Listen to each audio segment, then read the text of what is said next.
கர்த்தருடைய பரிசுத்த நாமத்திற்கு மகிமை உண்டாவதாக. ஆண்டவராகிய இயேசு கிறிஸ்துவின் நாமத்தினாலே இந்த நாள் உங்களுக்கு ஒரு ஆசீர்வாதமான நாளாக இருப்பதாக. இந்த நாளுக்கான கர்த்தருடைய வார்த்தை சங்கீதம் 81:14 வசனம். நான் சீக்கிரத்தில் அவர்கள் எதிராளிகளை தாழ்த்தி என் கையை அவர்கள் சத்துருக்களுக்கு விரோதமாக திருப்புவேன். ஆமேன். ஆண்டவரே நமக்கு இந்த வார்த்தை இன்றைக்கு கொடுத்திருக்கிறார். சீக்கிரத்தில் என்ன செய்வேன்? உங்களுடைய எதிராளிகளை என்ன செய்வேன்? தாழ்த்தி போட்டு என்னுடைய கையை நமக்கு விரோதமாய் சத்துருக்களாக எழும்புகிறவர்களுக்கு விரோதமாக தேவன் என்ன செய்வாராம்? திருப்புவாராம். அப்போ இதுவரைக்கும் அவருடைய கை என்ன செய்யலை, இன்னும் திரும்பாமல் தான் இருக்கிறது. அதனால தான் சில சத்துருக்களுடைய போராட்டங்களின் வழியாக அநேக தெய்வ பிள்ளைகள் என்ன செஞ்சிட்ருக்காங்க, கடந்து போய் கொண்டிருக்கிறோம். ஆமேன். அப்போ பாருங்களேன், கர்த்தருடைய ஜனத்துக்கு கர்த்தர் இந்த ஊழியத்தை செய்ய விரும்புகிறார், இந்த காரியத்தை செய்ய விரும்புகிறார். ஏன்னா கர்த்தருடைய பிள்ளைகளுக்கு விரோதமாக எதிராளிகள் எழும்பிக்கொண்டே இருப்பதை கர்த்தர் விரும்பவில்லை. சத்துருக்கள் தொடர்ந்து எழும்பி சத்துருக்கள் தேவ பிள்ளைகளை பகைத்து கொண்டே தொந்தரவு கொடுத்து கொண்டே இருப்பதை தேவன் விரும்பவில்லை. ஆமேன். பாருங்களேன், தாவீதுக்கு அநேக சத்துருக்கள் காரணமில்லாமல் எழும்புனாங்க. ஆனால் தாவீதுக்கு ஒரு சாட்சி ஆண்டவர் கொடுத்தாரு பார்த்தீங்களா? சங்கீதம் 18 என்ன எழுதப்பட்டிருக்கிறது?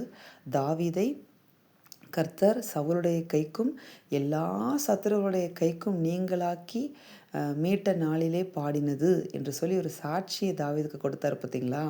அதுதான் ஆண்டவர் எத்தனை சத்துருக்கள் எழும்பினாலும் அவருடைய பிள்ளைகளை எப்படித்தான் வைக்க விரும்புகிறார் அப்படின்னு நீங்கள் பார்த்தீங்கன்னா, எல்லா எதிராளிகளும் தன்னுடைய பிள்ளைகளுக்கு விரோதமாக தாழ்த்தப்பட்டு எல்லா சத்துருவின் கிரியைகளும் முறியடிக்கப்பட்டு தன்னுடைய பிள்ளைகள் விடுதலையோடு தனக்குள்ள வாழ வேண்டும் என்பதை தேவன் விரும்புகிறார். தாவீதுக்கு அந்த ஊழியத்தை செய்தார். ஒரு நாள் எல்லா சத்துருக்களையும் முறியடித்து யுத்தமில்லாத ஒரு இளைப்பாறுதலை தாவீதுக்கு என்ன செய்தார்? தேவன் கட்டளையிட்டார். எல்லா சத்துருக்களின் கைக்கும் தாவீதை நீங்களாக்கி மீட்டார். அதே போல உங்களையும் என்னையும் கர்த்தர் அப்படி மீட்க விரும்புகிறார்.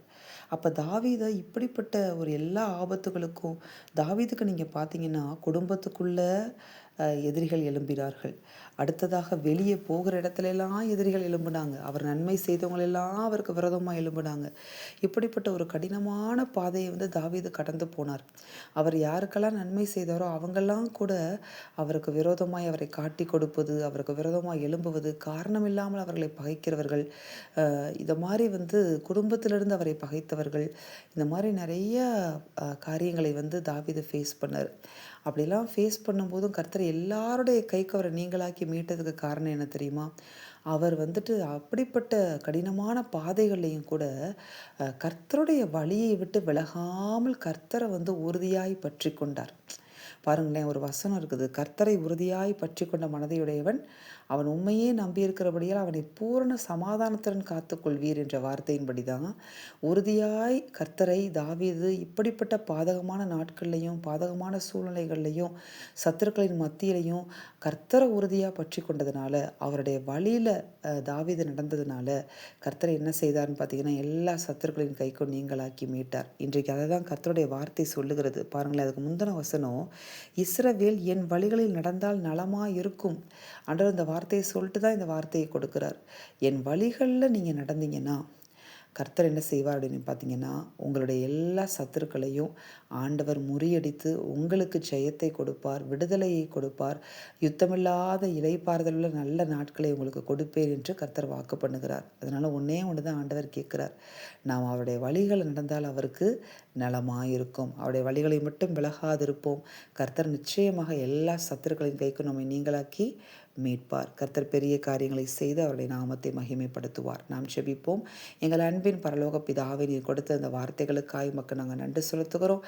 இந்த வார்த்தையின்படியே தகப்பனே, ஆண்டவரே, ஏற்ற நாளில் நீங்கள் எங்களை எல்லா சத்துருக்களையும் நீர் முறியடித்து ஆண்டவரே எங்களுக்கு இளைப்பாறுதலை கொடுக்க போகிற உங்களுடைய கிருபைக்காக உமக்கு ஸ்தோத்திரம். ஆண்டவரே, உங்களுடைய வழிகளில் நாங்கள் நடக்க, உங்களுடைய வழிகளை விட்டு விலகாமல் இருக்கக்கூடிய கிருபையை தாவீதை போல எங்களுக்கும் தருவீராக. இயேசுவின் நாமத்தில் பிதாவே, ஆமேன். இந்த வார்த்தையின்படி இந்த நாளில் தேவன் உங்களை ஆசீர்வதிப்பாராக. ஆமேன், ஆமேன்.